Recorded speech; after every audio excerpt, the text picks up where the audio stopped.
देवांचे आणि मनुष्यांचे शास्त्रार्थ करू महाकारुणिक तथागत सम्यक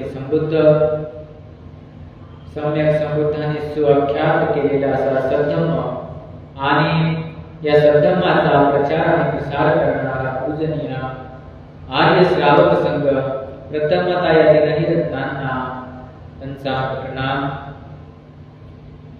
बुद्ध धम्म संघ या तीन रत्नांचे तुम्हाला ओळख निर्माण करून देणारे या भारतीय घटनेचे शिल्पकार बोधिसत्व परमपूज्य डॉक्टर बाबासाहेब आंबेडकर बाबासाहेबांच्या समग्र धम्मक्रांतीस शेवटच्या श्वासापर्यंत समर्पित राहून उपस्थित सर्वांप्रती मंगलकामना मंगलाशीष व्यक्त करतो आणि या आपल्या धम्मदेशनेला मी सुरुवात करतो. कालच्या या आपल्या देशनेमध्ये विषय होता धम्मदीक्षेचा 75वा अमृत महोत्सव. या अमृत महोत्सवाला अनुसरून आपण बऱ्याचशा गोष्टी काल जाणल्या. आपल्या जबाबदाऱ्या काय आहेत, आपल्या या अमृत महोत्सवाच्या प्रती आपले कर्तव्य काय आहे, हे कर्तव्य आपल्या जबाबदाऱ्या आपण कालच्या भागामध्ये बऱ्यापैकी जाणल्या. आता त्याच भागाला थोडंसं पुढं बघू की धर्मदीक्षा आणि सांस्कृतिक पुनर्जागरण, मग ते कलेतून असो, साहित्यामधून असो किंवा समाजामधून असो, हे कशा पद्धतीने केले गेले पाहिजे. तर बाबासाहेबांनी जेव्हा धर्म स्वीकारला तेव्हा त्यांनी केवळ जातपात टाकून दिली नव्हती, तर नवीन सांस्कृतिक क्रांतीचं बीज त्या ठिकाणी पेरलं होतं. धम्मदीक्षा म्हणजे एका नव सांस्कृतिक मूल्य संस्थेचा पुनर्जन्म होतो, जिथं मानवता आहे, तर विवेक आहे, ते सौंदर्य आहे, ते करुणा देखील आहे आणि बुद्धी प्रामाण्याचं ते एक अधिष्ठान होतं. या 75 वर्षाच्या कालावधीनंतर आपण त्या सांस्कृतिक पुनर्जागरणाच्या मूल्यमापनामध्ये उभे आहोत. आज 75 पूर्ण होत आहे. आपण या दीक्षा सोहळ्याला आता या दीक्षा सोहळ्याचा अमृत महोत्सव आपण आता साजरा करणार आहोत. बौद्ध धर्म हे फक्त धर्म नाही तर ती जगण्याची एक कला आहे, ते तत्वज्ञान आहे. बुद्धांच्या काळातच धम्माने साहित्य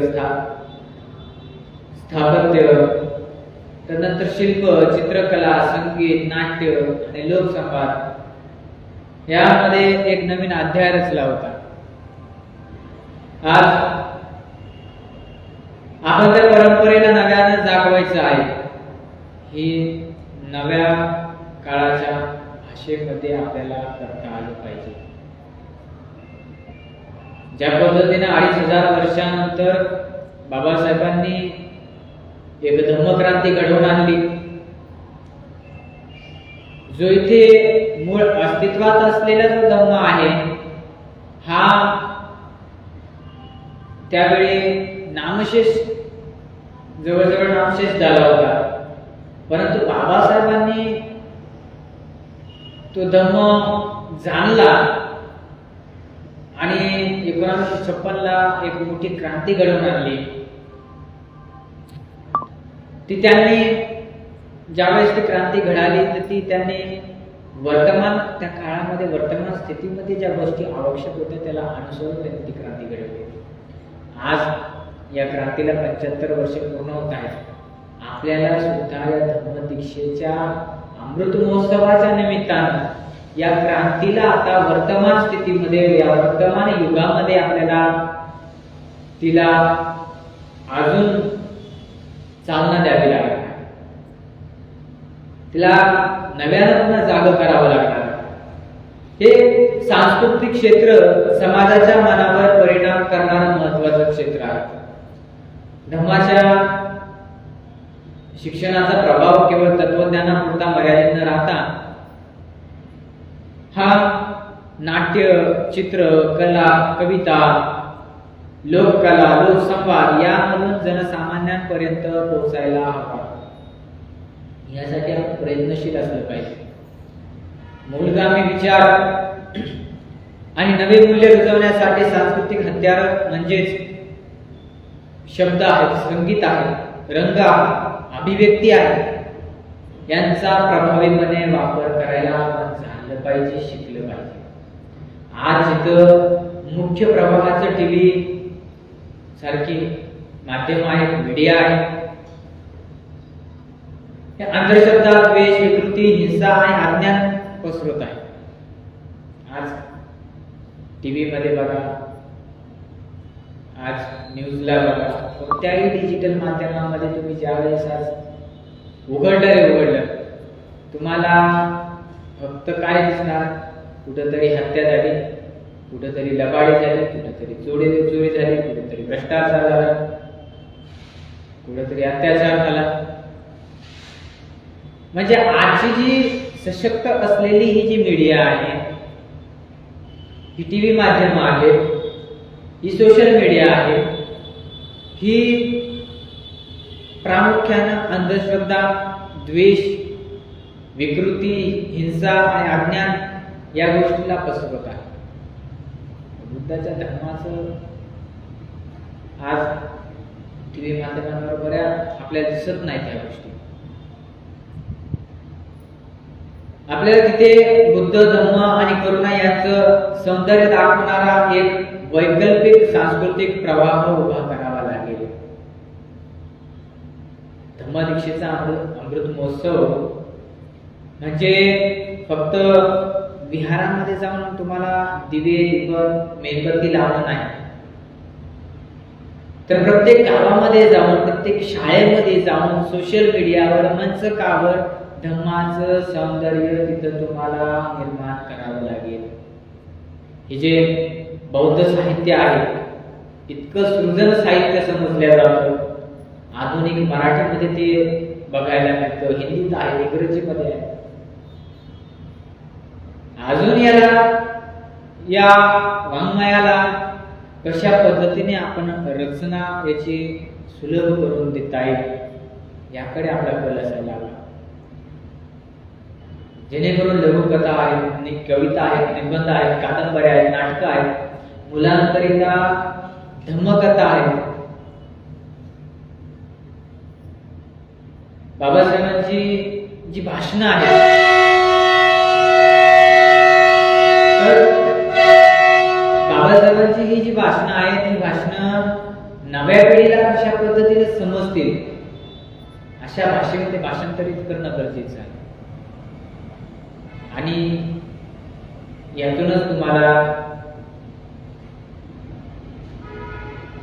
खूप सुंदर पद्धतीनं ही जी क्रांती आहे या क्रांतीला दिशा देता येईल. धम्म ही जशी अंतःकरणाची क्रांती आहे तशीच ती सांस्कृतिक अभिव्यक्तीची क्रांती आहे. आपण कधी काही उपोषणाच्या शोषणाच्या चिखलातून आपण उठून सौंदर्य, कला, करुणा आणि प्रज्ञेच्या झऱ्यामध्ये उभे राहिलो होतो. आज पुन्हा ते झरे वाहायला पाहिजे. नव्या युगामध्ये, नव्या भाषेमध्ये, नव्या माध्यमातून ते झरे आता वाहायला पाहिजे. प्रत्येक जिल्ह्यातून, तालुक्यातून धम्म संस्कृतीची केंद्र आज प्रत्येक जिल्हा तालुका स्तरावर तयार व्हायला हवी. या सगळ्याच्या माध्यमातून एक सांस्कृतिक संघर्ष घडेल जो धार्मिक नसेल पण वैचारिक असेल. हा संघर्ष जो आहे विवेक विरुद्ध अंधश्रद्धा, समता विरुद्ध वर्चस्व आणि करुणा विरुद्ध द्वेष यामध्ये आपण आपल्या या धर्माला फक्त पुस्तकामध्ये ठेवणार का जीवन आपल्या दैनंदिन जीवन कलेमध्ये आपण त्याला उतरवणार आहात हे आपल्याला जाणता आलं पाहिजे. आता धम्मदीक्षेचा अमृत महोत्सव साजरा करताना केवळ भूतकाळाच्या तेजस्वी आठवणींमध्ये रमणं आपल्याला जमणार नाही. आपण भविष्यातील वाटेवर नजरेचा दीप धरायला पाहिजे, ते गरजेचं आहे. आज प्रत्येकाला असा प्रश्न पडलाय की पुढे काय, पुढे काय. धम्माचा पाया बुद्धांनी 2500 वर्षापूर्वी घातलाय. बाबासाहेबांनी त्या धम्माला नव्या कालखंडामध्ये पुनर्जन्म सुद्धा दिला. आता आपल्या पिढीची जबाबदारी आहे की तो धम्म पुढील 2500 वर्षासाठी टिकवण्याची, वाढवण्याची, विस्तारित करण्याची. आता आपण जगामध्ये मानवतेच्या नवयुगाच्या उंबरठ्यावर आहोत.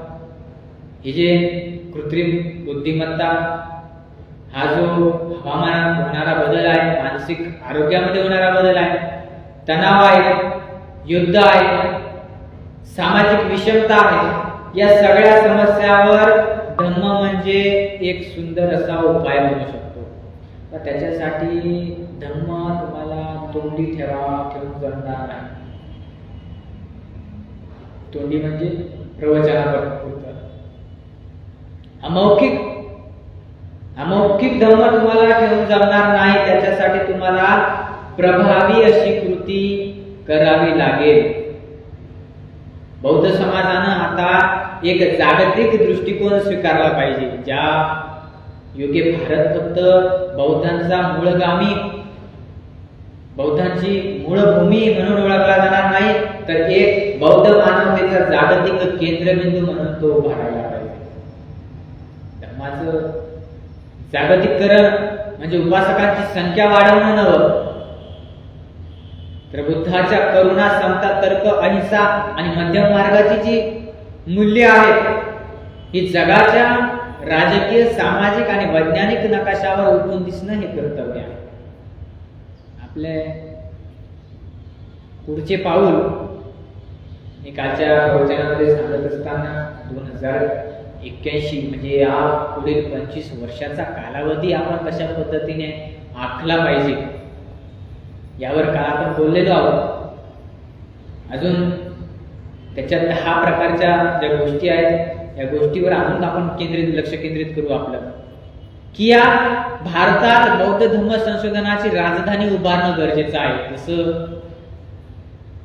अशोकाने किंवा त्या तत्कालीन समयामध्ये नालंदा सारखी विश्वविद्यापीठ उभा राहिली, तक्षशिला सारखी विश्वविद्यापीठ उभा राहिली आणि जगभरातून तिथे विद्यार्थी शिकायला येत होते. आज नालंदा आपण बघतो, नालंदाचा इतिहास जर आपण वाचला, नालंदा हा शब्द आपल्या डोळ्यासमोर आपल्या कानाला ऐकू आला की आपल्या मनामध्ये उत्पन्न होतं. 6 महिने ते नालंदाचं विद्यापीठ जळालं. नालंदा हा शब्द आपल्या कानाला ऐकू आला की आपल्या डोक्यात लगेच चटकन विचार येतो. 6 महिने ते विद्यापीठ जळत होतं. किती मोठा तिथं त्या विद्यापीठामध्ये ग्रंथसंपदा असेल. 6 महिने ते विद्यापीठ जळत होतं. जगभरातील विद्यार्थी तिथे शिकण्यासाठी येत होते. मग का नाही आज या वर्तमान कालावधीमध्ये या काळामध्ये असं एक नवीन विद्यापीठ तयार व्हावं, हे संशोधनाचं केंद्र बनावं, ही संशोधनाची राजधानी बनावी. इंटरनॅशनल बुद्धिस्ट विद्यापीठ, धम्मसंशोधक तयार व्हावे, लेखक तयार व्हावे. आणि विशेष म्हणजे हे डिजिटलायझेशनचं युग आहे, डिजिटल युग आहे. या डिजिटल सुपर प्लॅटफॉर्मचा आपण उपयोग करून खूप आणखी प्रभावीपणे प्रचाराचं हे माध्यम आपल्या समोर आहे. आणि पर्यावरणाच्या बाबतीमध्ये तर आपल्या धर्माचं निसर्गाशी नातं पुन्हा उभारणं गरजेचं आहे. या आधुनिक कला तंत्रज्ञानाचा वापर करून या तंत्रज्ञानामध्ये धम्माचा सुद्धा वापर करणं आज गरजेचं आहे, जेणेकरून येणाऱ्या या भविष्य कालावधीमध्ये आपल्याला तो प्रचार करत असताना ही माध्यमं अतिशय सुलभ पडतील. कारण येणाऱ्या जी पिढी आहे ती आपल्यापेक्षा जास्त प्रगतशील आहे. तिने ते रोबोटिक्स झालं, AI झालं, हे तंत्रज्ञान फार लवकर ते शिकून घेतात, फार लवकर ते समजून घेतात. CBSE बोर्डासारख्या पुस्तकांमध्ये जे मोठ्या मोठ्या इंग्लिश स्कूल्स आहेत, मध्यंतरी एक व्हिडिओ मी बघितला, सेकंड क्लास दुसरीच्या मुलांना त्या ठिकाणी AIचं तंत्रज्ञान कसं विकसित करतात या गोष्टी त्या इंग्रजी शाळांमध्ये शिकवल्या जातात. AI काय आहे? AI आम्हाला कधी माहित पडलं? ग्रॅज्युएशन आमच्या कंप्लीट झाल्याच्या नंतर आम्हाला AI आता माहित पडलं. आज ते AI त्या दुसरी तिसरीच्या लेकरांना शिकवणं चालू आहे. विचार करतात किती झपाट्यानं प्रगती होत आहे. आणि तो व्हिडिओ इतर बाह्य देशातला नव्हता, तो भारतातला. दुसरीचं पुस्तकाचं त्याने ते वर्णन केलं होतं, सगळं पुराव्यांशी दाखवलं होतं की त्याच्यामध्ये कशा पद्धतीनं आर्टिफिशियल इंटेलिजन्सची जी माहिती आहे, कशा पद्धतीनं ती सॉफ्टवेअर डेव्हलप केल्या जातं, कशा पद्धतीनं त्याची कोडिंग केली जाते, हे सगळं आज दुसरी तिसरीच्या मुलांना शिकवणं सुरू आहे. आपण फक्त स्मारक उभारून ही धम्मक्रांती घडवून आणू शकत नाही. फक्त पुतळे बांधून, फक्त कुठंतरी एक स्मारक तयार करायचं, कुठंतरी काहीतरी एखादी वास्तू घडवून ठेवायची आणि जेणेकरून पुढची पिढी त्या वास्तूला बघून काहीतरी शिकेल, अजिबात नाही. तुम्हाला इतिहास जर तेवढ ठेवायचा आहे, तो इतिहास तुम्हाला त्या युवा पिढीपर्यंत, त्या नवीन पिढीपर्यंत पोहोचवायचा असेल तर तुम्हाला कृतीशील व्हावं लागेल. त्यामुळेच या माध्यमातूनच तुम्ही नवीन समाज उभारू शकता. आता झालंय असं की आपल्या बौद्ध समाजानं अनुयायी पद सोडून दिले. बौद्ध समाजानं काय केलंय, अनुयायी म्हणणं सोडून दिले. आता नेते पद स्वीकारले. काय नेतृत्व म्हणजे नियंत्रण असतं. मग ते सेवा, समर्पण आणि उदार दृष्टिकोन आहे. पण हे नेतृत्वाचा अर्थ देखील त्या नेते पद घेणाऱ्याला समजलेला नाही. या मार्गामध्ये आपल्याला 3 प्रकारचे कार्यकर्ते घडवावे लागतील. जर तुम्ही नेतेपद स्वीकारत असाल, जर तुम्ही कुठेतरी नेतृत्व स्वीकारत असाल किंवा अनुयायी म्हणत असाल, तर तुम्हाला 3 प्रकारचे कार्यकर्ते घडवावे लागतील. पहिला बौद्ध विचारवंत, दुसरा बौद्ध कार्यकर्ता आणि तिसरा बौद्ध संघटक. थिंकर, सेवक, बिल्डर. हे असे 3 प्रकारचे कार्यकर्ते तुम्हाला घडवावे लागतील. जिथं अज्ञान आहे तिथं ज्ञान देणारे, जिथं अन्याय आहे तिथं समता प्रस्थापित करणारे आणि जिथं अंधश्रद्धा आहे तिथं प्रज्ञा जागृत करणारे हे कार्यकर्ते असावे. धम्म ही केवळ आपली ओळख नाही, ती आपल्या कृतीची प्रेरणा असावी. अमृत महोत्सव हे एका काळाचे सांगता नसून एका नवीन युगाची सुरुवात आहे. बुद्धांनी सांगितलंय, बुद्धांनी विचार दिलाय, बाबासाहेबांनी क्रांती दिली. आपण आता या कृतीमधून, आपल्या या कृतीमधून मानवतेला हा नवा प्रकाश द्यायला हवा. बौद्ध धर्माचा इतिहास हा केवळ भारताचा इतिहास नाही, तो मानव जातीच्या जागृतीचा इतिहास आहे. बुद्धाने दिलेली करुणा, समता आणि प्रज्ञेचा हा दीप जगभरामध्ये पसरायला पाहिजे. पण भारत जिथून या क्रांतीची सुरुवात झाली तिथंच तो दीप विझलेला आहे. याची फार मोठी शोकांतिका आज बघायला मिळते. बाबासाहेबांनी पुन्हा एकदा तो दीप उजळवला. 14 ऑक्टोबर 1956 रोजी नागपूरच्या दीक्षाभूमीवर हा दीप उजळवला गेला. तेवढा क्षण म्हणजे इतिहासाचा पुनर्जन्म होता. आज 75 वर्षांनी आपण पुन्हा त्या इतिहासाला पुढे घेऊन जाण्याच्या टप्प्यावर आलो आहोत. आपली आता जबाबदारी केवळ स्मरणरूपी पूजा करण्याची नाही, तर सार्वत्रिक मानवी परिवर्तनाची आहे. या भागामध्ये आपण भारताची ऐतिहासिक जबाबदारी या विषयावर गंभीरपणे विचार केला पाहिजे. आजच्या काळात भारत जगाला काय देऊ शकतो? अणुशक्ती, संगणकीय तंत्रज्ञान, याहून अधिक भारत हा धम्म देऊ शकतो.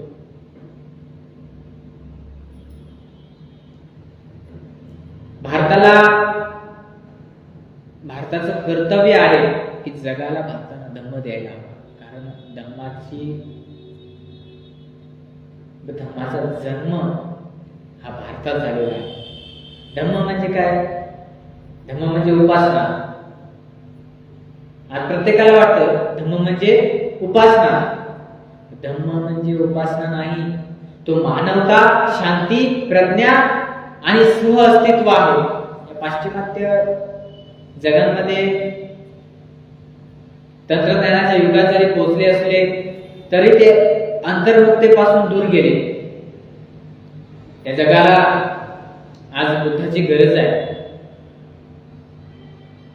पण तो बुद्ध हा राजकीय नसला पाहिजे, तो तात्विक असला पाहिजे.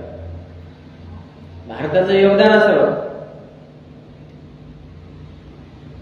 भारताचं योगदान असावं की बुद्धिस्ट सॉफ्ट पॉवर डिप्लोमॅसी हे बौद्ध पर्यटनापुरतं मर्यादित न राहता ज्ञान, मूल्य, संवाद आणि सेवेतून उभं राहायला पाहिजे.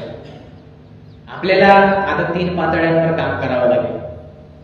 पहिली पातळी शैक्षणिक, दुसरी सांस्कृतिक आणि तिसरी राजनैतिक.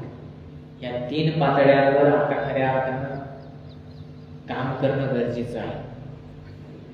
शैक्षणिक पातळीवर भारतात जागतिक धर्म विद्यापीठाची निर्मिती करणं, संशोधनाची केंद्र उभारणं, ऑनलाईन बौद्ध कोर्सेसची निर्मिती करणं, या धर्मावर ऑनलाईन कोर्सेस तयार व्हायला हवं. या सांस्कृतिक पातळीवर काम करत असताना नाटकं तयार करणं, चित्रपट तयार करणं, संगीत तयार करणं, साहित्य तयार करणं, लोककलांमध्ये धर्माचे मूल्य रुजवणं आणि राजकीय पातळीवर, राजनैतिक पातळीवर तुम्हाला बुद्धाचे तत्वज्ञान जागतिक चर्चेत कसं आणता येईल, संयुक्त राष्ट्र संघामध्ये, आंतरराष्ट्रीय परिषदांमध्ये हे बुद्धाचं तत्वज्ञान कशा पद्धतीनं पावेल जाईल, या गोष्टीकडे आज लक्ष देणं गरजेचं आहे. दर 25 वर्षाचा कालावधी, खऱ्या अर्थाने इथून पुढे भविष्यामध्ये दर 25 वर्षानंतर खऱ्या अर्थाने धर्माला चालना देण्यासाठी एक क्रांती घडायला हवी. आज खूप मोठं ऑपरेशन झालं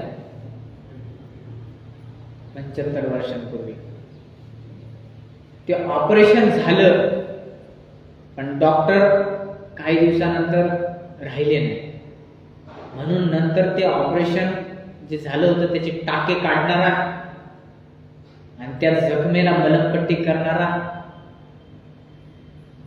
कोणी वाली मिळाला नाही. म्हणून ते ऑपरेशन जे आहे ना ते झालंय, पण ती जखम तुमची अजून मिटल्या गेलेली नाही. म्हणून दर 25 वर्षानंतर कुठे ना कुठे काहीतरी क्रांती घडायला हवी. तर सामाजिक क्रांती किंवा ही जी आपण ध्येय घेतलेले आहे की हा भारत, बाबासाहेबांचे म्हणतात ना, हा भारत बौद्धमय करेल, या गाड्यासाठी, बाबासाहेबांच्या या गाड्यासाठी ही दर 25 वर्षानंतरची जी क्रांती राहील ती खऱ्या अर्थानं त्या गाड्याला पुढे नेण्यासाठी काम करेल. 56च्या क्रांतीनंतर अशी एक सुद्धा क्रांती घडलेली नाही की जी या धम्म चळवळीला एक नवी दिशा देईल. आपण या 75 वर्षाचा इतिहास जर बघितला तर नाही, परंतु मागील 25 वर्षांपूर्वी, फक्त नाही, मागील 25 वर्षांपूर्वी बाबासाहेबांचे खरे अनुयायी आपल्याला बघायला मिळाले होते. परंतु या 25 वर्षामध्ये अनुयायी आता नेतेपद स्वीकारायला सुरुवात झालेली.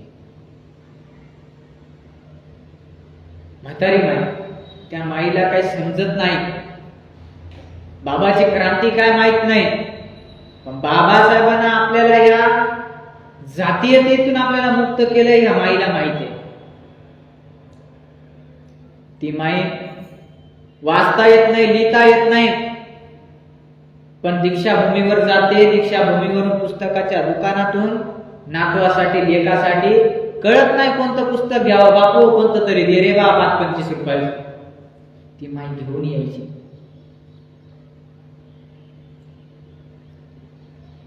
गेल्या कित्येक दिवसापासून काही फोटो आपल्याला बघायला मिळतात.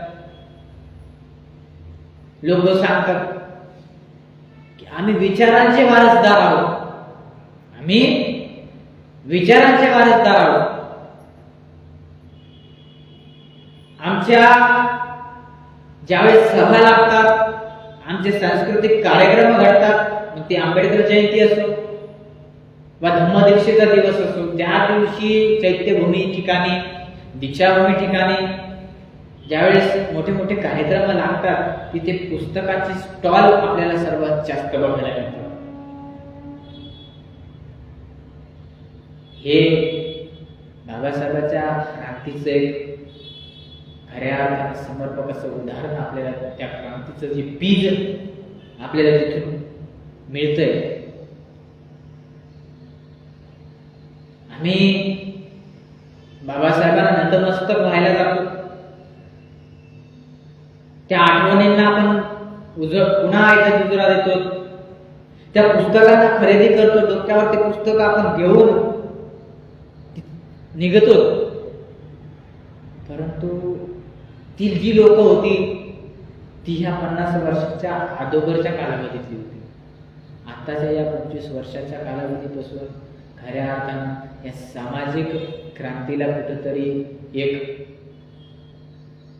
त्या क्रांतीची गती आता कमी झालेली आहे. म्हणून अजून एक मोठी क्रांती घडणं गरजेचं आहे.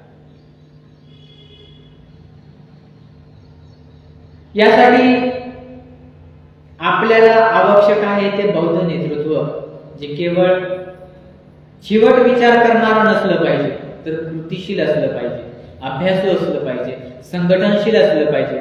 सध्याच्या बौद्ध तरुण पिढीला वैचारिक शिक्षण, ऐतिहासिक भान आणि आंतरराष्ट्रीय दृष्टी देण्याचं हे सर्वोच्च कर्तव्य ठरलं पाहिजे. भारतानं बुद्धासाठी लढायचं नाही, तर बुद्धाला जिंकून द्यायचं आहे जगभरामध्ये. धम्मदीक्षेचा 75वा महोत्सव म्हणजे विचारांचा उत्सव नाही, तर कृतीसाठीचा संकल्प आहे. धम्माच्या पुढील या शतकाची जी दिशा, ती दिशा आता ठरवायची आहे आणि ती दिशा महासंघात्मक असावी. इथे आपण पुढील पिढीला समोर ठेवून सुस्पष्ट अशी कार्यप्रणाली, योजना आपल्याला तयार करावी लागेल. प्रथम प्रत्येक राज्यामध्ये धम्मक्रांतीची केंद्र आज निर्माण करणं गरजेचे आहे. हे केंद्र फक्त विहार न राहता शोध, सेवा, संवाद याचे त्रिसूत्री ठिकाण असायला पाहिजे. धम्म वाचन, चर्चासत्र, टेक्नॉलॉजी शिबिर, युवा प्रशिक्षणाचे कार्यक्रम या सगळ्या गोष्टी इथं व्हायला पाहिजेत. डिजिटल धम्म संवाद चळवळ, युट्यूब, पॉडकास्ट सारख्या माध्यमाचा वापर करून, ॲनिमेशनचा वापर करून तरुणांना धम्म म्हणजे बौद्धिक शौर्य वाटायला पाहिजे, अशा पद्धतीने ते घडायला हवं. तिसरं म्हणजे धम्मसेवेची अभियानं आज राबवायला हवी. शाळा, वृद्धाश्रम, महिलांची केंद्र, ग्रामीण आरोग्याची शिबिर, ही शिबिर आज धम्माचं प्रात्यक्षिक दाखवणारी शिबिर आज घडायला हवी. धम्माचे शिक्षक आज निर्माण व्हायला हवे. धम्म शिकवणारे शिक्षक हे पवित्र कार्यकर्ते असावेत. त्यांना प्रशिक्षण, त्यांना मानधन, जागतिक प्रमाणपत्र त्यांना द्यायला पाहिजे. राष्ट्रीय स्तरावर धम्मलोकपाल संस्था निर्माण करणं हे गरजेचं आहे. ही संस्था धम्माच्या नावाखाली होणाऱ्या अंधश्रद्धा, चमत्कार आणि व्यक्ती पूजेच्या विरोधात काम करेल. बुद्ध आणि बाबासाहेब यांचा अपमान करणाऱ्या गोष्टींवर कायदेशीर उपाययोजना ही संस्था करेल. या सगळ्या गोष्टींसाठी अर्थसंकल्प, मनुष्यबळ आणि स्पष्ट धोरण तयार करणं फार गरजेचं आहे. धम्म म्हणजे घोषणा नव्हे, तर ती व्यवस्थात्मक यंत्रणा बनायला पाहिजे. या सगळ्या गोष्टींसाठी अर्थसंकल्प, मनुष्यबळ, स्पष्ट धोरण तयार करणं आज गरजेचं आहे. धम्म म्हणजे घोषणा नाही, ही व्यवस्थात्मक यंत्रणा ही तयार होणं गरजेचं आहे. भविष्यातील धम्मयात्रा एकट्यानं चालण्याची नाही, तर ती संघानं एकत्र चालण्याची आहे. प्रत्येक बौद्धाच्या मनामध्ये हे ठसलं पाहिजे, आपण केवळ उपासक नाही, तर धम्माचे वाहक देखील आहोत, धम्माचे रक्षक देखील आहोत आणि धम्माचे प्रचारक, विस्तारक देखील आहोत. बुद्धाची ही शिकवण कुठेही जात नसते, ती जाणाऱ्याच्या कृतीमधून टिकते. आपण आपल्या कृतीनं आज सिद्ध केलं पाहिजे की 75 वर्षापूर्वी बाबासाहेबांनी जे रोप लावलंय ते आता महाकाय धम्मवृक्ष बनू शकतं आणि ते संपूर्ण जगाला सावली देऊ शकतं. हे महाकाय वृक्ष बाबासाहेबांनी 75 वर्षापूर्वी या वृक्षाची लागवड केली. आज खऱ्या अर्थानं त्या वृक्षाची जी वाढ खुंटलेली आहे ती वाढ आता तिला खतपाणी घालणं गरजेचं आहे. पण आम्ही दगडातलं नतमस्तकता स्वीकारली. अंधश्रद्धेचा इतिहास आणि आजची स्थिती आपण पडताळत नाही. आजचा माणूस म्हणतो देव पाण्यात आहे, देव दगडात आहे, देव गाभाऱ्यात आहे, पण त्याला विचारण्याची भीती वाटते.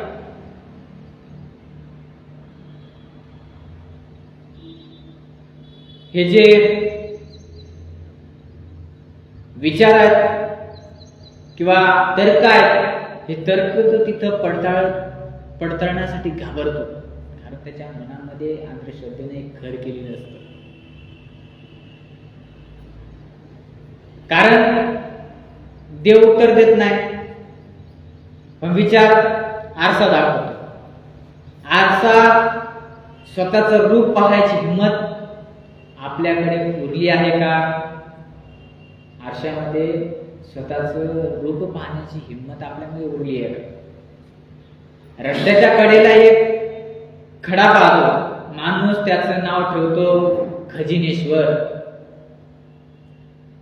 दोन माणसं हात जोडतात आणि बाकीचे त्याला देव मानतात, आणि सुरू होतो एका नव्या अंधश्रद्धेची गाथा.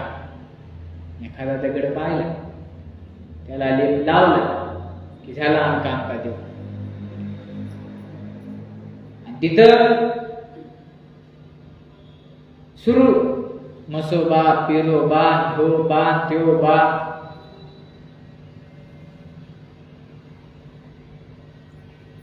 घरामध्ये अंगणामध्ये एक खिळा पडतो, त्याच्या घरातलं म्हातारं म्हणतंय की याच्यावर तुळशी ठेव, पवित्र होते. आई म्हणते फुलं वा, पोरं सुखात राहते. आणि आपण विचार न करता म्हणले तर करा. तिथून पुढे सुरुवात होते अंधश्रद्धेची. आज मुलगा नोकरीला लागावा याच्यासाठी नवस करतात, नवरा सुधरावा याच्यासाठी देवीला साडी, घर विकत घेतलं की पुजारीची पूजा म्हणजे सर्व काही देव करतो, माणूस काहीच करत नाही. याची मेंटॅलिटी लोकांची झालेली. सुशिक्षित लोक असे करतात. बुद्ध विचार सांगतात की सर्व काही कारण सापेक्ष आहे. सर्व गोष्टी ह्या कारण सापेक्ष गोष्टी आहेत. मध्यंतरी एक प्रवचन, संपूर्ण प्रवचन प्रत्यक्ष समुपपादात दिलं होतं, कदाचित तुम्ही नव्हते. या प्रत्यक्ष समुपपादाच्या नियमावलीला तिथं मी एक्सप्लेन केलं होतं. तेच बुद्धांनी जे प्रत्यक्ष समुपपाद सांगितलंय, हा इथे प्रत्येक गोष्टीला लागू होतोय. आणि आपण म्हणतो सर्व काही देवाच्या इच्छेवर आहे, म्हणजे बुद्धानं दार उघडलं आणि आपण त्याला कुलूप घातलं. अंधश्रद्धेचा इतिहास फार जुना आहे, तेव्हाही होता, आजही आहे. फरक फक्त इतकाच आहे, आधी तो कपड्यात झाकलेला होता, आता लोकशाहीमध्ये झळकत आहे. बाळ जन्मतात त्याचं नक्षत्र बघलं जातं, कोण्या नक्षत्राच्या नावाला. मुलगी शिकवायची की नाही ते जन्मपत्रिकेवर बघून आज ठरवलेलं जातं. बाप हॉस्पिटलमध्ये तग धरतो, कारण काल त्याला नंतर सांगितलेलं जातं काळ तुला दिसलं तर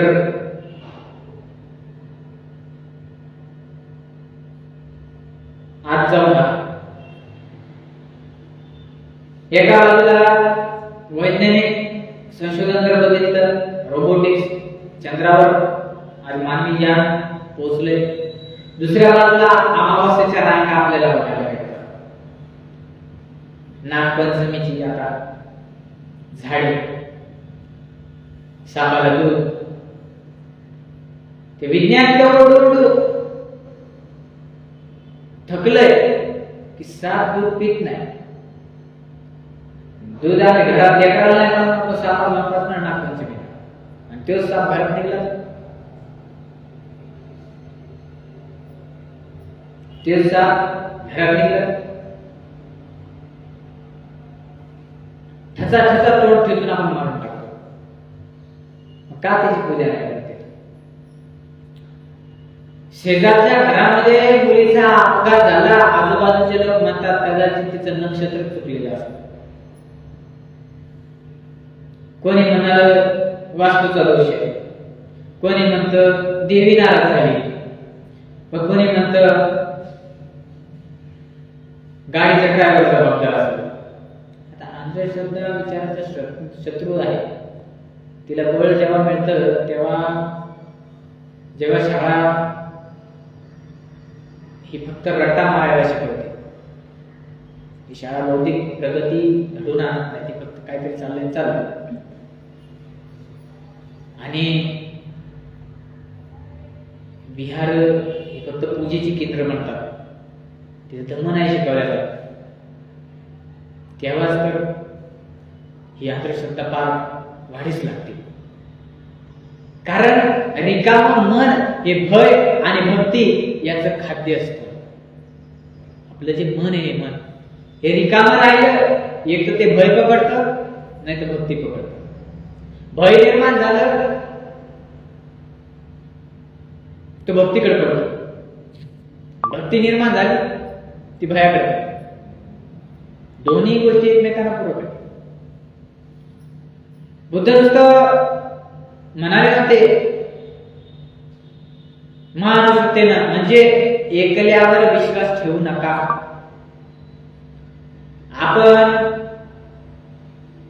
आज आपण काय करतोय?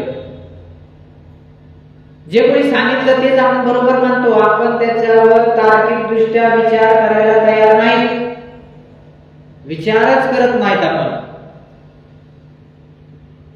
जे कोणी सांगितलंय तेच बरोबर आहे विचार न करता आपण त्या गोष्टीला स्वीकारून घेतो. बुद्धाचे विचार, बुद्ध काय म्हणाले होते की मी मोक्षदाता नाहीये, मी कोण आहे? मार्गदाता आहे. मी देव नाही, मी मार्गदाता आहे. आणि आपण काय केलं? आपण काय केलं? त्याच विहार बांधून बसलो. विहार कुठं म्हणता येईल? ते मंदिरच म्हणावं लागेल एक प्रकारे. त्याला फुलं वाहतो आणि आपण पुन्हा पूर्वीच्या कर्मकांडामध्ये अडकतो. त्याच्या मागची जी वास्तविकता आहे, ही वास्तविकता आपण कधी समजून घेत नाही. देवळामध्ये दर्शनाला रांगा लावतो, पण विहारामध्ये किती माणसं? 4, आणि ती बी म्हातारी. मंदिरात सगळेच. धम्म आता आजीबाईचं पुस्तक झालंय. धम्म म्हणजे काय झालंय? आजीबाईचं पुस्तक. युवकांच्या मोबाईल मध्ये आजही नवसाची यादी आहे. सम्यक दृष्टी दिसते का? अजिबात नाही. नवसाची यादी पटकन लगेच त्याच्या मोबाईल मध्ये. या सगळ्या अंधश्रद्धेचं मूळ काय आहे? भीती, शंका, अज्ञान, आळस. विचार करायला लावतो तो आपल्याला अभ्यास, पण नवस करायला लावतो एक नारळ आणि एक विश्वास, तो पण कोणता? आंधळा. जेव्हा आपण विचार करत नाही तेव्हा समाज आपल्याला वापरून घेतो. म्हणूनच देव पोटभर खातो आणि भक्त उपाशी पडतो. आजही गाभाऱ्यात सोनं चढवलं जातं, पण खेड्यात मुली अजून शाळेशिवाय वंचित आहे. आज वर्तमानात संतांना, जे स्वतःला संत म्हणून घेतात, सोन्याची झेंड दिली जातात. पण पोरांना कर्ज घेऊन शिक्षण करावं लागतं. बुद्धाचं धम्मचक्र फिरायला पाहिजे होतं, पण आपलं चक्र तर देवीच्या पिंडाभोवती गर्र गर्र गर्र गर्र फिरते. कारण आपण समजतच नाही की धर्म आणि धम्म यामध्ये काय फरक आहे. एक जन्मावर चालतो आणि एक विचारावर चालतो. आज हजारो देव पण एकही विचार नाही, म्हणूनच समाजाला दिशा नाही. बुद्ध आपल्याला विचार करायला शिकवतात, पण आपण त्यांना बसवलंय पूजा करायला. ते म्हणतात अत्तदिक भव, पण आपण म्हणतो तू दीप आहेस आणि आम्ही फक्त काढू. बुद्धांनी काय सांगितलं? अत्त ही अत्तनु नाथो, कोई नाथो. अत्तदीप भव, तू तुझा स्वयंदीप आहेस. पण आपण काय केलं? बुद्धाला दीप बनवून टाकलं आणि आपण स्वतः अंधार. हे अंधश्रद्धेचं जे झाड आहे, त्या झाडाच्या मुळा फार खोलवर रुजलेल्या आहेत. ते उपटण्यासाठी तुम्हाला विचार, धैर्य आणि संघशक्ती लागेल. पण आपण शांतपणे परत नमस्काराला सुरुवात करतो आणि काय म्हणतो? माझं कर्मच खराब आहे, माझं नशीबच खोटं आहे. अरे बाबू, तुझं कर्म खराब नाही रे भाऊ, हे तुझ्यामध्ये, तुझ्या डोक्यामध्ये विचाराची कमतरता आहे. ही विचाराची कमतरता तुला हे गोष्टी घडवून आणते. बुद्धांचा जन्म देव म्हणून झालेला नाही. ते म्हणतात मी ज्ञानी आहे. बुद्ध काय म्हणतात? मी ज्ञानी आहे. तू पण ज्ञानी होऊ शकतोस. पण आपण काय केलंय? त्यांना देव मानलं आणि स्वतःच जे अज्ञान आहे, अज्ञान आपण गोंजारत बसलोय. बुद्ध वंदनीय झाला नाही कारण तो जादूगार होता. तो झाला कारण त्यांनी सत्य पाहिलं, त्यांनी ते स्वीकारलं. ते म्हणाले माझ्या शब्दांवर विश्वास ठेवू नका, ते तपासून बघा. आणि आपण काय म्हणतो? तुझ्या पायाशी साष्टांग नमस्कार, पंचांग प्रणाम. बुद्धांची पूजा नाही, बुद्धाचा पथ, बुद्धाचा मार्ग आपल्याला अंगीकारणं आज गरजेचं आहे. हेच तर धर्माचं सार आहे. पण आपलं काय झालंय? आपले विचार थांबले आणि देव वाढत गेले, प्रश्न संपले आणि मंत्रोच्चार सुरू झाला. बुद्धाच्या जीवनामध्ये नवस नव्हता. तेथे काय होता? प्रश्न. बुद्धाची कथा तुम्ही जर एकदा वाचली, एकदा ऐकली, तर बुद्धांना प्रश्न पडला की दुःख का आहे? हे दुःख का आहे हा प्रश्न बुद्धांना सतावत होता. आणि त्या दुःखाचा उपाय शोधण्यासाठी, दुःखाला समजून घेण्यासाठी त्यांनी एकांतवास निवडला. दुःखातून मुक्ती कशी मिळेल हा प्रश्न त्यांना पडला. या प्रश्नाने त्यांचं आयुष्य फार बदलून टाकलं. त्यांनी ध्यान केलं. मग कशासाठी केलं? साक्षात्कारासाठी नाही केलं. त्यांनी तपश्चर्या केली, पण ती कशासाठी? स्वर्गासाठी नाही केलेली. त्यांनी सत्य अनुभवण्यासाठी स्वतःला शोधलं. बुद्धांनी सांगितले 4 आर्य सत्य. दुःख आहे हे मान्य करा, दुःखाचं कारण आहे ते तुम्ही शोधा, त्याच्यावर उपाय सुद्धा आहे ते तुम्ही अंमलात आणा. आणि तो उपाय म्हणजेच आर्य अष्टांगिक मार्ग, आर्य अष्टांगिक मार्ग. आणि आपण काय करतो? माझं दुःख देवानच दिले आणि बुद्धाला म्हणून सांगतो माझ्या वतीनं काहीतरी करा. ते म्हणतात मी फक्त मार्ग दाखवतो, चालायचं तुलाच आहे. वारंवार त्यांनी सांगितलेलं मी फक्त मार्गदर्शक आहे, तुला चालायचं, तुला त्याचा अवलंब करायचा आहे. परंतु आपण ते स्वीकारत नाही. बुद्धांच्या डोळ्यामध्ये करुणा होती, त्यांच्या तोंडामध्ये अमानुषता नव्हती, त्यांच्या विचारामध्ये स्वर्गाचा मोह नव्हता आणि नरकाची भीती सुद्धा त्यांना नव्हती. आज धर्मात काय दिले जाते? पुण्य काय, पाप काय, भीती, स्वर्ग, अन्नदानासाठी नम्रता, पण शिक्षणासाठी दुर्लक्ष केले जाते. देवाचा विचार माणसाला झुकवतो, बुद्धाचा विचार माणसाला उठवतो. एक विचार काय म्हणतो? तू करू शकतोस, दुसरा काय म्हणतो? तू काहीच नाहीस. बुद्ध विचारतो तू कोण आहेस? धर्म काय सांगतो? तू जातीत जन्मालास, तुझं भवितव्य ठरलं. धर्म काय म्हणतो? तुझं भवितव्य तुझ्या विचारात आहे. बुद्ध उपदेश देत नाही, ते प्रश्न निर्माण करतात, ते मुलांमध्ये शोध लावतात, ते महिलांमध्ये विचार चेतवतात, ते पुरुषांमध्ये समतेचं धैर्य देतात. त्याचा त्यांनी हा सुंदर मार्ग जो दिला आहे, आर्य अष्टांगिक मार्ग, सम्यक दिट्ठी, सम्यक संकल्प, समवाचा, समाजीवा, समा स्मृती, समा समाधी, हे जे आर्य अष्टांगिक मार्ग आहे, हा मार्ग पूजा न करता चालवणारा मार्ग आहे. हा मार्ग वृत्ती न ठेवता अंगीकारणारा मार्ग आहे. हा मार्ग आत्मदीप भव म्हणणारा मार्ग आहे. बुद्ध पूजा करायला शिकवत नाही, तो विचार करायला शिकवतो. ते म्हणतात धम्मावर श्रद्धा असू शकते, पण ती अंधश्रद्धा असता कामा नये.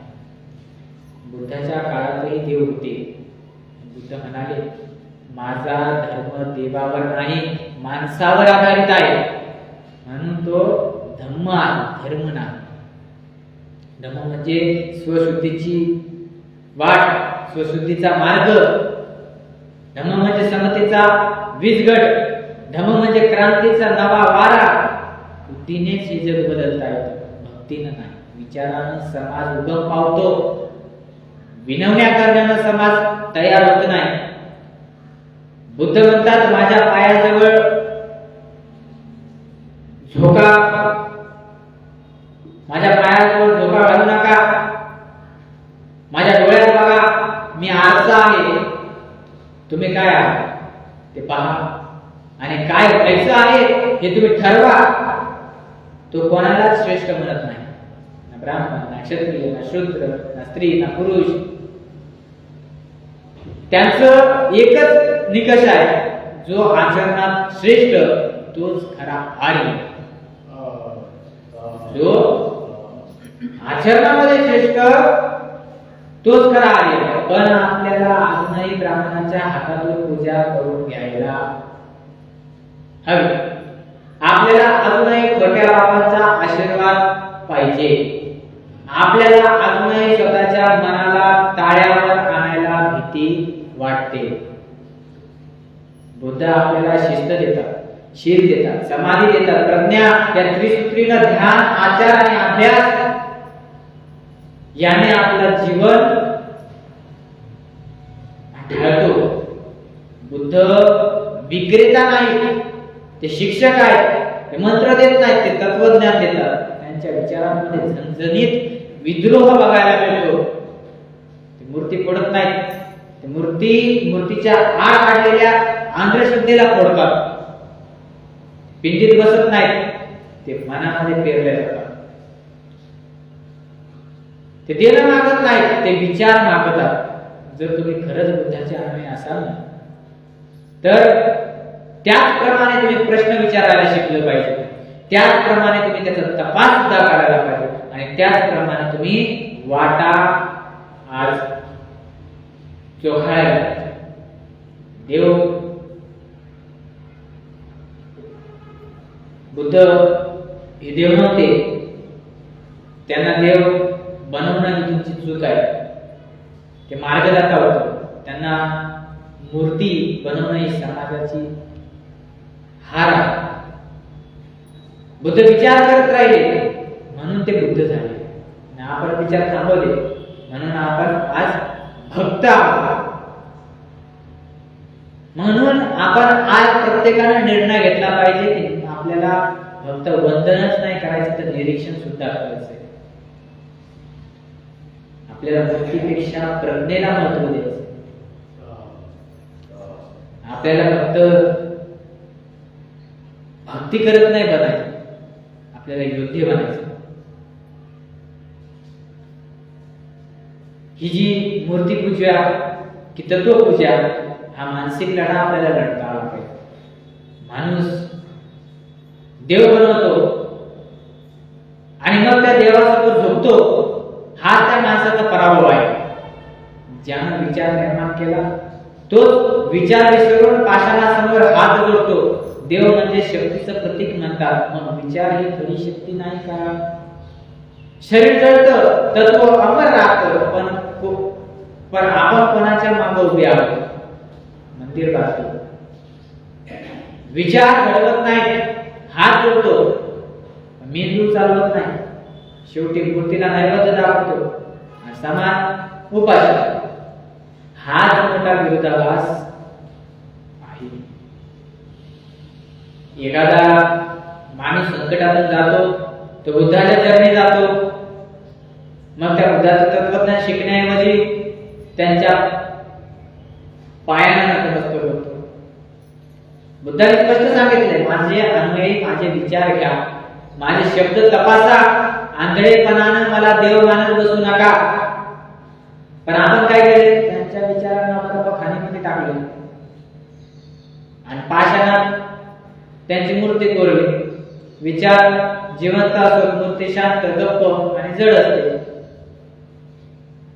विचार हा जिवंत असतो, मूर्ती शांत आहे, गप्प, जड. तत्वपूजेचा अर्थ आहे जीवनामध्ये उपयोगी विचाराचं स्मरण करणं, सम्यक दृष्टिकोन, सम्यक वाणी, सम्यक आचरण, सम्यक स्मृती. हेच खरं पूजनीय आहे. मूर्ती पूजा हे सोपं आहे, फार सोपं आहे. तिथे फक्त समारंभ करायला पाहिजे. धूप, दीप, फुलं, नैवेद्य यासारख्या गोष्टी मूर्ती पूजेसाठी लागतात. तर तत्वपूजा करायला ही तत्वपूजा रोजच्या जीवनामध्ये करावी लागते. ही तत्वपूजा तुम्हाला मुलासोबत बोलताना, ज्येष्ठासोबत वागताना, पैसे वापरताना जिथं प्रामाणिक विचार लागतो ती खरी तत्वपूजा. तत्वपूजा म्हणजे आपल्या वर्तनामध्ये समतेचा सुगंध पसरवणे, आपल्या कृतीमध्ये करुणेची झुळूक, आपल्या शब्दामध्ये सत्याचा प्रकाश निर्माण करणे. मूर्ती पूजेत प्रश्न नसतात, तिथं गृहीतक असतात. तत्वपूजेमध्ये प्रश्न असतात, तिथं विवेक असतो. हेच बुद्धाचं शिक्षण आहे. बुद्ध म्हणतात, जो विचार करतो तो जगतो, पण मूर्ती समोर झुकला तो फक्त रटाळतेने जगतो. आज आपण पिढ्या मूर्ती पूजेच्या साखळीमध्ये आलोय. आई शिकवते, बाबा शिकवतात आणि आई शिकवते, बाबा शिकवतात आणि मग आपण आपल्या मुलांना शिकवतो. कधी विचार केला का तुम्ही? हे सगळं शतकानुशतक चालत आहे. हे सगळं शतकानुशतक चाललेलं आणि बदलणं झालेलं धोरण आहे. मुलगा परीक्षा नापास होतो, आई त्याला मंदिरात घेऊन जाते. त्याच्या अभ्यासाच्या पद्धतीवर चर्चा कोणी करत नाही. हळद देणारा देव शोधते, अभ्यास करणारा बुद्ध सगळे विसरतात. आपण मूर्ती पूजेचा नाश नको, पण तिला तिची जागा दाखवायला हवी. ती केवळ एक सांस्कृतिक चिन्ह आहे. तिचा वापर करता येईल, मात्र विचाराच्या जागी मूर्तीला बसवू नका. जिथं विचार वाढतो तिथं अंधश्रद्धा जन्म घेते. जिथं श्रद्धा विचाराला स्वीकारते ना, तिथे समता आणि प्रज्ञा नांदत असते. मूर्तीपूजा आपल्याला बाहेरच्या गोष्टींकडे बघायला शिकवते. तत्वपूजा आपल्याला आत जगवायला लावते. ही लढाई आहे, बाह्य भक्ती आणि अंतःकरणातील समज याची ही लढाई आहे. जर तुम्ही म्हणत असाल हे आमच्या श्रद्धेवर आघात घालतात. तर मग मी सांगतोय की श्रद्धा जर विवेकाशिवाय असेल ना तर ती बंदिस्त जीवनात देखील बेडी आहे. या बेड्या तोडण्याचं काम या ठिकाणी प्रचार करत आहे. बुद्ध म्हणतात तुम्हाला ते बनायचंय, आपण दुसऱ्याच्या पायाशी वागतो आणि स्वतःचं अंतर्मन आपण तसंच ठेवतो. तत्वपूजा म्हणजे काय? निरंतर विचार, निरंतर आत्मपरीक्षण. मी हे का करतोय हा प्रश्न, हे योग्य आहे का? या प्रश्नांची साधना मूर्तिपूजा मात्र उत्तर शोधायला बंदिस्त करते. तत्वपूजेमध्ये तुमचं जीवनच विहार बनतं, तुमचं बोलणंच उपासना होते, तुमचं आचरणच ही प्रार्थना बनते. कोणी म्हणे मूर्तिपूजा हे भगवानाचं प्रतीक आहे, ही भावनाचं प्रतीक आहे.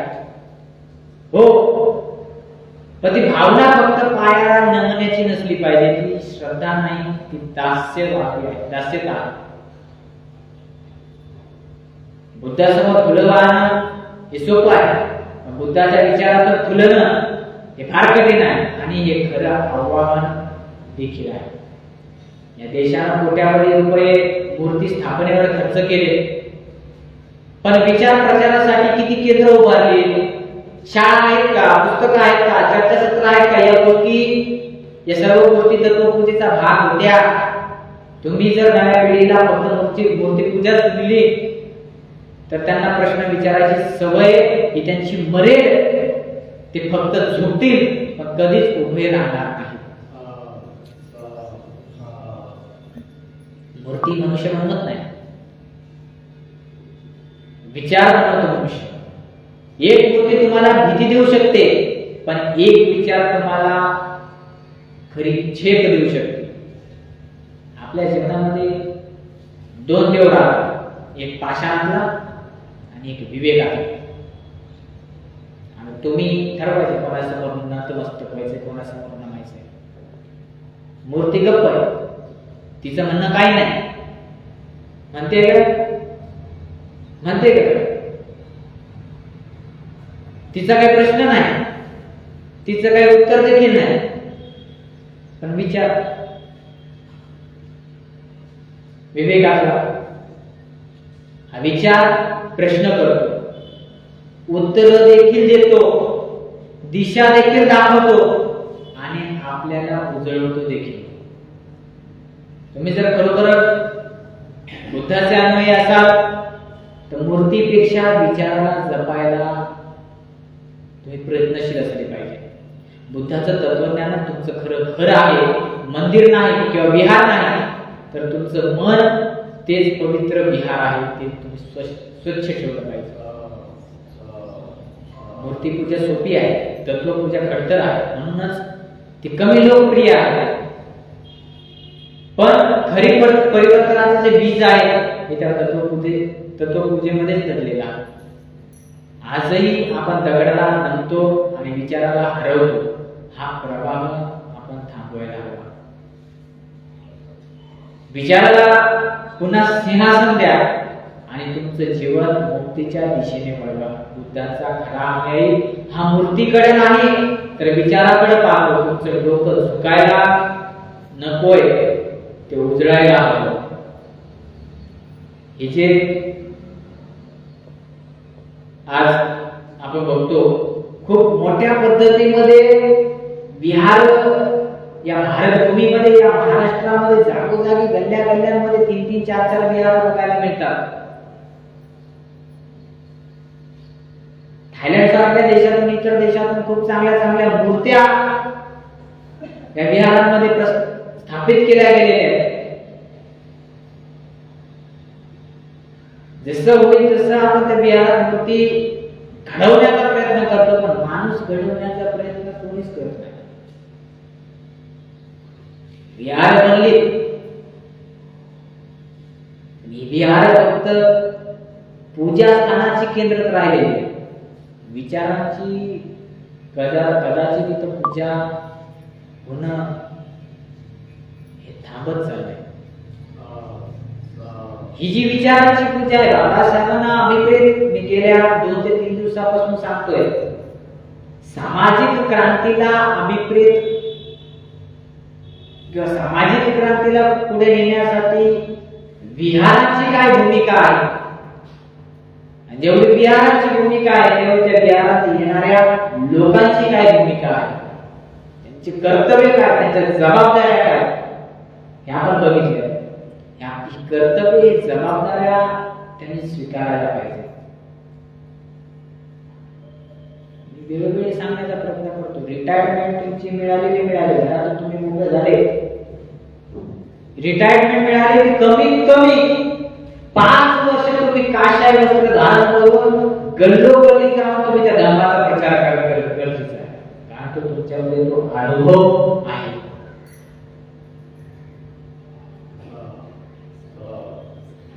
आपण लेखा बाळात वागत याच्यामध्ये अडकून पडलेलो आहोत. त्याच्यामुळे येणाऱ्या नवीन पिढीसाठी हा धर्म लोप पावत चाललाय. त्यासाठी तुम्हाला कृतिशील व्हावं लागेल. धर्म नुसती पूजा नाही, तो जीवन जगण्याचा सम्यक मार्ग आहे, तो विचारांचा दीप आहे, जो आपल्या मनाचा अंधार दूर करतो. बुद्धाने दिलेला हा मार्ग, अष्टांगिक मार्ग, कोणत्याही धर्मग्रंथाच्या रटाळ नियमांचा बोजा नाही. हा आहे अनुभवावर आधारलेला स्वतंत्रतेचा झरा, सम्यक दृष्टिकोन. दुनिया कशी आहे हे समजून घेण्याची सुरुवात जिथं अंधश्रद्धा नाही, कल्पना पण नाही, फक्त निरीक्षण आणि वास्तव्य आहे, याची सांगड आपल्याला सम्यक दृष्टिकोनात बघायला मिळते. हा सम्यक दृष्टिकोन, सम्यक संकल्प, मनात दिशा कोणती घेऊ, कोणत्या हेतूने जगू, दया, करुणा आणि समतेचा निर्धार. दगडासमोर नव्हे तर माणसाच्या दुःखापुढे झुकायचं. ही सम्यक वाणी, गोड बोलणं नाही तर खरं सुसंगत, दुसऱ्याला त्रास न होईल असं, आणि आपण बोलतो तेच आपल्या जीवनाचं दर्पण बनत असतं. सम्यक कृती, हाताने काय केलं जातं तेच आपल्याला ओळख मिळवून देतं. चोरी, हत्या, अनैतिकता ही अनैतिकता न करण्याची प्रतिज्ञा धर्म आहे, नैतिकतेचा पाया. सम्यक आजीविका, धर्म नाही, धर्म सांगतो की आपली जी ही उपजीविका आहे, ही उपजीविका आपली नैतिक असावी. चुकूनही कोणाचा जीव मारणार, व्यसन पसरवणारी, अन्यायाला साथ देणारी कमाई ही धर्मामध्ये मान्य होत नाही. हे सम्यक प्रयत्न, मनगटामध्ये श्रम आहे, हृदयामध्ये करुणा आहे आणि मेंदूत विवेक, ही त्रिसूत्री प्रयत्नाने धर्माचं हे जे बियाणं आहे हे रुजतं. समासती, स्वतःकडे जागरूकपणे पाहणं, आपले विचार, भावना, कृती याचं निरीक्षण करणं, आत्मपरीक्षण करणं, ही क्रांतीच आहे. समाधी, मन एकाग्रता, दगडासमोर डोळे मिटण्यापेक्षा मनाकडे डोळसपणाने पाहून शांत होणंच खरं समाधीचा मार्ग आहे. धर्म हे धार्मिक कर्मकांड नाही, तो आहे नैतिक करुणा आणि शुद्ध मन. तो कोणत्याही जात, पंथ, देवताचा गुलाम नाही, तो मुक्त आहे आणि मुक्त करतो सुद्धा. धर्म म्हणजे केवळ उपदेश ऐकून जाणं, तो आहे कृतीतून जिवंत ठेवायचा विचार. समता म्हणजे धर्म, अहिंसा म्हणजे धर्म, नैतिकता म्हणजे धर्म, श्रम म्हणजे धर्म, विवेक म्हणजे धर्म. हा धर्म विहारातच नसतो तर स्वयंपाक घरात देखील असतो, रस्त्याच्या कडेला देखील असतो, बाजारात असतो, कार्यालयात असतो, शेतात असतो, शाळेत असतो, प्रत्येक ठिकाणी धर्म असतो. जो कुठे आहे तो विचार करत असेल, नैतिकता टिकवत असेल, तो धर्मात जगतोय. बुद्ध विहारात आलो म्हणजे आपण धर्मात आलो, हा गैरसमज आपण सोडायला पाहिजे. विहारात बसून नुसती पूजा करून आपण कुठल्याही मुक्तीचा सत्तेचा मार्गावर जात नाही. बुद्ध म्हणाले तुमचे दार तुम्हीच व्हा. कुणी दगड मोठा धर्मगुरू कितीही जबरदस्त फोटो मूर्ती हे तुमचं जीवन नाही बदलणार. ते तुमचं तुम्हालाच करावं लागेल. आणि ते करायचंय तर तुम्हाला धर्माचं आचरण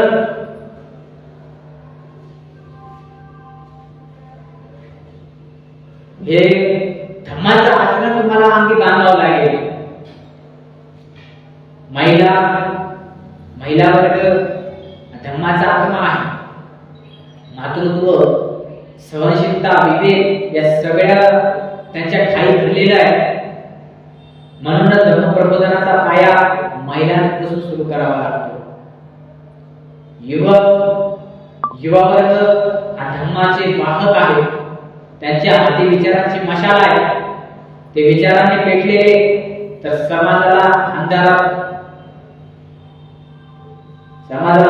बाहेर काढणार आहे. बुद्ध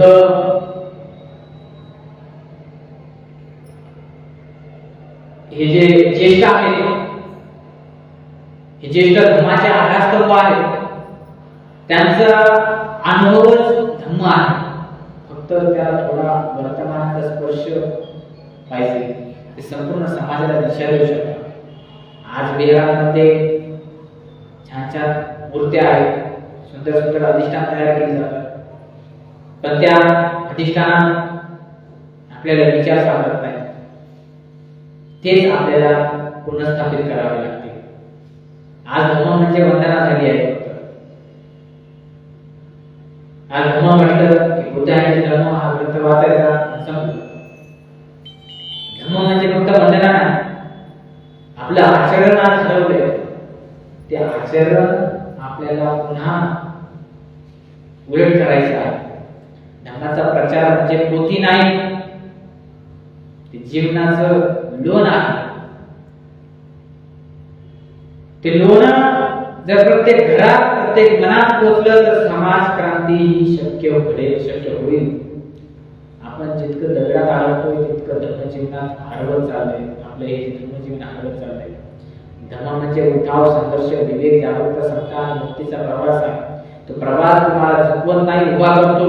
तो प्रवास तुमचं डोकं टेकवायला लावत नाही, तुमचं मन जागं करतो. तेच धर्माचं सामर्थ्य आहे, जे विचाराला हलवून देतात. त्याच जयघोष करते. या ठिकाणी आजच्या एपिसोडला विराम देतो आणि बऱ्यापैकी आपण या समाज क्रांतीला समजून घेण्याचा प्रयत्न करत आहात. एवढी अपेक्षा बाळगतो, कारण मला ते प्रश्न तर काही मिळत नाही. प्रश्न जर मिळाले तर मला कळेल तरी नेमकं आपण पुढे सांगताना कमी पडतोय किंवा कुठे आपण अजून त्याच्यामध्ये वाढ करायला पाहिजे. म्हणून हा प्रश्नांचा अभाव आहे, तो स्वीकारून या ठिकाणी सर्वांच्या प्रती करुणा हृदयाने मंगलमैत्री सद्भावना व्यक्त करतो. भवतु सब मंगलम, भवतु सब मंगलम, भवतु सब मंगलम. सर्वरोगो विनिमुक्तो सर्वसंतापवर्जितो सर्ववेदामधिगतो निभूतो जानन्तु भवान् सभीत्यो विवर्जन्तु सर्वरोगो विनाशतु मा ते भवतन्तरायो सुखी दीर्घायुः अभिमान शिरसा नित्यं वठावचायिनो चत्तारूढमवर्धन्ते आयुवन्ना सुख